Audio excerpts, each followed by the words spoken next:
wise man say, only fools rush in. Sabi nga doon sa kanta ni Elvis. Minsan naman mapaisip pa kayo na parang lagi tayo nagmamadali sa buhay.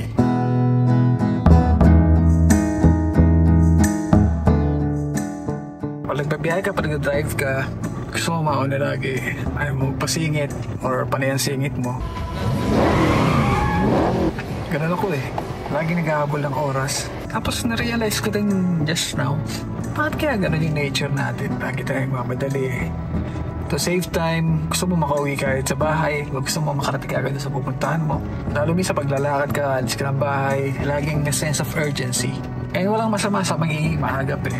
Nagigets naman natin yung kasabihan na tayong na maagap yung masikap. May advantage din yung pagiging laid back, yung pagiging relax. Pag ganun yung attitude natin, we take time, mas na-enjoy natin yung ating mga experiences, yung ating journey. Parang mas may tiwala tayo kay Lord. We trust in His perfect timing. We trust na matatapos natin yung ating mga task for the day. Kaya di ka magmadali. Matatapos eh. Kahit anong mangyari. Yung may interest nagmamadali ka, mas lalo kang napapatagal minsan kasi nakakalimutan mo yung gagawin mo. Hindi mo pinag-iisipan yung mga, diba, baka may makakalimutan ka or mga kailangan magdalahin or mga kailangan mong bilhin. Minsan, pag nagmamadali ka, nagiging clumsy or nagiging pabaya ka. Kaya sa relationship, pag nagmamadali ka sa pagpili ng mga kapartner mo, manliligaw, gusto mo, sagutin ka kagad, or kung the other way, ikaw naman yung nililigawan, sinagot mo kagad, naging padalos-dalos kayo, nagpakasal kagad kayo. Then, hindi naman nag-work yung relationship nyo, or bawa sa pagpili ng trabaho, sa pagpili ng pag-hire.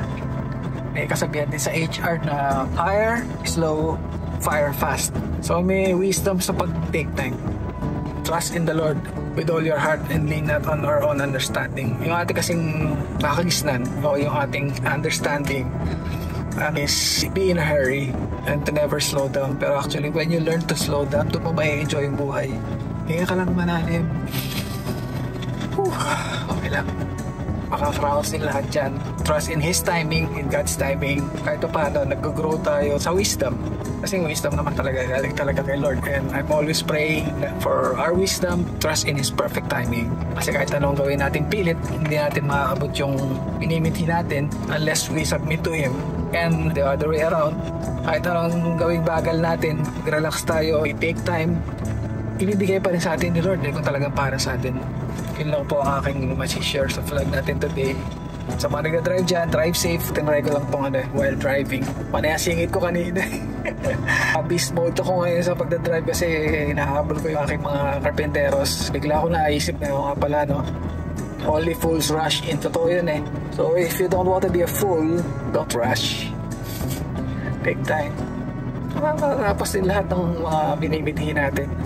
If it's for me, it will be. If God will allow it, mapupunta sa iyo eh. Makakarating ka sa paurungan mo. Literally, kung meron ka mapupuntahan, or metaphorically, kung meron tayong destination goal or ating objective. Yan po. Just take time, take it easy. Enjoy the ride. It's more on the journey and not the destination. Totoo yun. So ingat po kayo. God bless. Shalom, shalom. Peace.